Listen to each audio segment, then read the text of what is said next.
नमस्कार।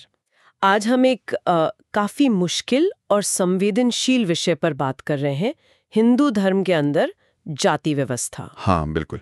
हमारे पास जो जानकारी है वो इसके कई अलग-अलग पहलू दिखाती है। सही।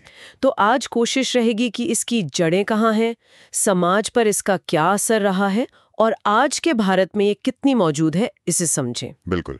ये एक ऐसा टॉपिक है जिसमें इतिहास, समाज, राजनीति सब कुछ जुड़ा हुआ है। हाँ, और जो स्रोत हैं हमारे पास वो हमें ये सब परतें खोलने में मदद करेंगे। तो सबसे पहला सवाल जो दिमाग में आता है वो यही है कि इसकी शुरुआत कैसे हुई।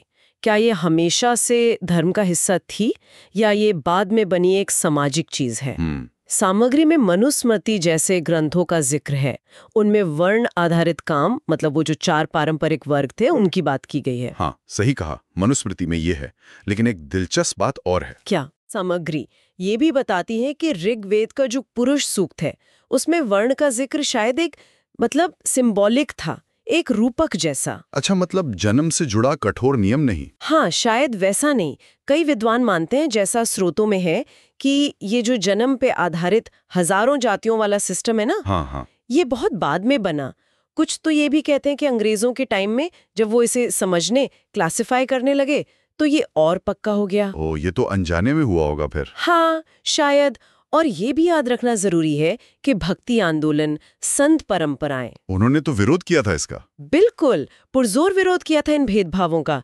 ये भी स्रोत बताते हैं। तो ये एक तरह का विरोधाभास है, ग्रंथों में जिक्र भी और उसी परंपरा में विरोध भी। सही। और इसका असर जमीन पर कैसा दिखता है? सामग्री तो साफ कहती है कि दलितों के साथ भेदभाव वो आज भी सच्चाई है। हाँ, कड़वी सच्चाई है, खासकर ग्रामीण भारत में। जैसे और ये तब हो रहा है जब हमारे संविधान का अनुच्छेद 17 साफ तौर पर छुआछूत को गैर कानूनी कहता है। बिल्कुल। शहरों में शायद थोड़ी स्थिति अलग है, मतलब आप कौन हैं ये उतना पता नहीं चलता। हाँ, गुमनामी होती है थोड़ी। पर स्रोत बताते हैं कि नौकरियों में, घर किराए पर लेने में और खासकर अरेंज्ड मैरिज में, अच्छा, शादी ब्याह में अब भी? हाँ, वहाँ ये पूर्वाग्रह अब भी बहुत मजबूत है। और वो मेला ढोने वाली जो प्रथा है, वो तो बैन है ना? कानूनी बैन है, बिल्कुल।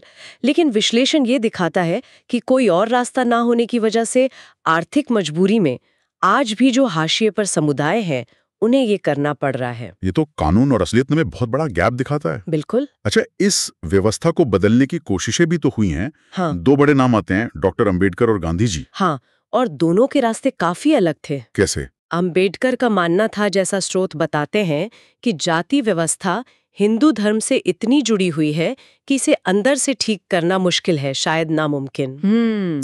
इसीलिए तो उन्होंने आखिर में 1956 में अपने लाखों मानने वालों के साथ बौद्ध धर्म अपना लिया। एक तरह से पूरी व्यवस्था को ही छोड़ दिया। और गांधी जी हिंदू धर्म में रहकर ही सुधार चाहते थे।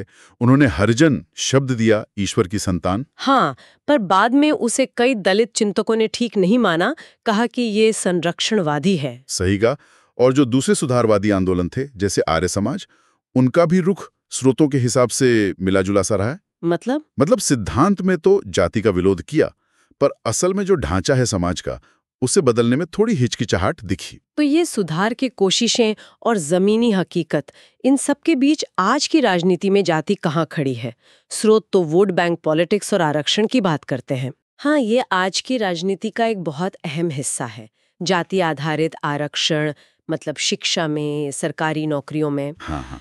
वो कई पिछड़े समुदायों के लिए आगे बढ़ने का एक जरूरी जरिया है। बिल्कुल। लेकिन यही नीतियां फिर उच्च जातियों के विरोध का कारण भी बनती हैं और इस पर बहस चलती रहती है। और पार्टियां? कुछ पार्टियां हैं, जैसे बसपा, सपा, जिनका आधार ही मुख्य रूप से जातिगत समीकरणों पर है। ओके। और जो बड़ी राष्ट्रीय पार्टियां हैं, जैसे भाजपा, कांग्रेस, उन्हें भी सत्ता में आने या बने रहने के लिए जातियों के इस मुश्किल गणित को साधना पड़ता है।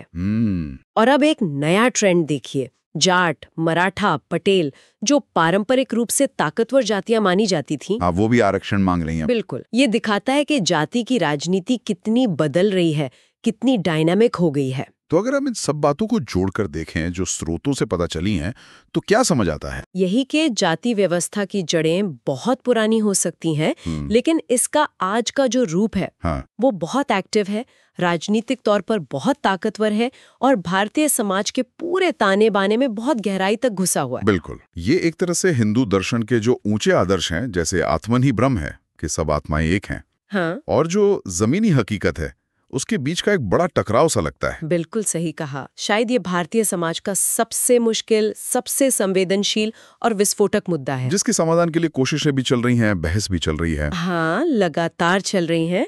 और जाते जाते एक सवाल सोचने के लिए छोड़ जाते हैं, क्या ये जो पूरी जटिलता है ये सिर्फ भारत तक ही सीमित है, या फिर दुनिया के दूसरे हिस्सों में जो भारतीय लोग बसे हैं उनके बीच भी ये किसी न किसी नए रूप में मौजूद है और अपनी मुश्किलें पैदा कर रही हैं? सोचने वाली बात है।